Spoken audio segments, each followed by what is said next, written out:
Africa దేశమైన ఇథియోపియాలో ఎట్టాల్ శ్రేణిలో ఉన్న హేలీ గుబ్బి అగ్నిపర్వతం అత్యంత సుదీర్ఘ కాలం తర్వాత మొదటిసారిగా విస్ఫోటనం చెందింది. దాదాపు 10,000 సంవత్సరాలలో మొదటిసారి విస్ఫోటనం చెందిందని శాస్త్రవేత్తలు అంచనా వేస్తున్నారు.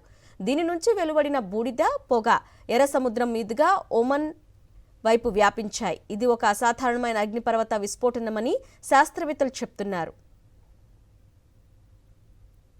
అగ్నిపర్వతం బద్దలు కావడంతో భారీగా బూడిద, పొగ భారత వైమానిక రూట్ల వైపు కదులుతున్నట్లు అధికారులు అంచనా వేస్తున్నారు. ఈ నేపథ్యంలో భారత డీజీసీఏ అత్యవసర సూచనలు జారీ చేసింది. విమానయాన సంస్థలు వెంటనే తమ రూట్లను మార్చుకోవాలని ఆదేశించింది. ప్రయాణికుల భద్రత కోసం చర్యలు తీసుకోవాలని తెలిపింది.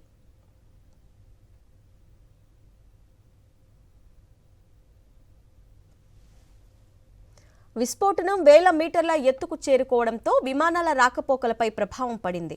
కేరళలోని కన్నూర్ నుంచి అబుదాబికి బయలుదేరిన విమానాన్ని మార్గ మధ్యలో అహ్మదాబాద్కు మళ్లించారు. హేలీ గుబ్బి విస్ఫోటనం కారణంగా ఆ ప్రాంతం మీదుగా వెళ్లవలసిన విమాన సర్వీసులపై ప్రభావం పడుతుందని భావిస్తున్నారు. ఇప్పటికే ఇండిగోతో పాటు పలు విమానయాన సంస్థలు కొన్ని సర్వీసులను రద్దు చేసినట్లు ప్రకటించాయి. ప్రమాదకరమైన బూడిద మేఘాలు ఇప్పటికే యామెన్, ఓమన్ మీదుగా భారత వైపు కదులుతున్నాయని వాతావరణ శాఖ అధికారులు అంచనా వేస్తున్నారు. మరికొన్ని గంటల్లోనే వాయవ్య, మధ్య భారత ప్రాంతాలను చేరే అవకాశం ఉందని భావిస్తున్నారు. గుజరాత్, రాజస్థాన్, ఢిల్లీ, ఎన్సీఆర్, పంజాబ్ రాష్ట్రాలపై బూడిద మేఘాల ఎఫెక్టు ఉండే అవకాశాలున్నాయని తెలుస్తోంది.